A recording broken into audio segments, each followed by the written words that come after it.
இது வந்து பாத்தீங்கன்னா ஒரு மிஸ்ட்ரியான ஸ்டோரி. நான் பேய் கதை என்ன சொல்ல போறியாடா? பேய் கதைலாம் ஒண்ணும் இல்ல. ஒரு அபார்ட்மெண்ட்ல 10வது மாடியில ஒரு பையனும் அவனோட ஃப்ரெண்டும் வந்து விளையாடிட்டு இருக்காங்க வீட்ல. அவங்க அப்பா அம்மா வந்து கல்யாணத்துக்கு போயிருக்காங்க. அந்த 2 பேர்ல வந்து ரோஷன் அப்படின்றவன் அபார்ட்மெண்ட்ல இருக்கான், ரோஹித் அப்படின்றவன் அவன் ஃப்ரெண்டு. இவங்க வந்து பெயிண்டிங் பண்ணிட்டு இருப்பாங்க.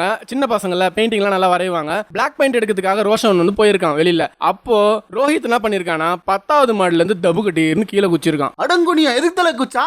இங்கதான் வந்து பாயிண்ட்.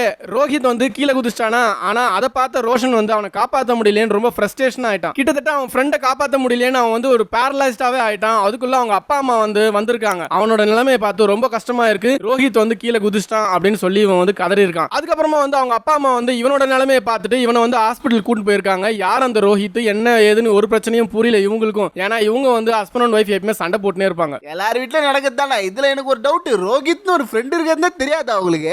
அதை பத்தி நான் பார்ட் 2ல சொல்றேன். ஏன்னா இது ஒரு நிமிஷத்துல முடிக்கவே முடியல. சரி, ஓகே, லைக் பண்ணி சப்ஸ்கிரைப் பண்றேங்க.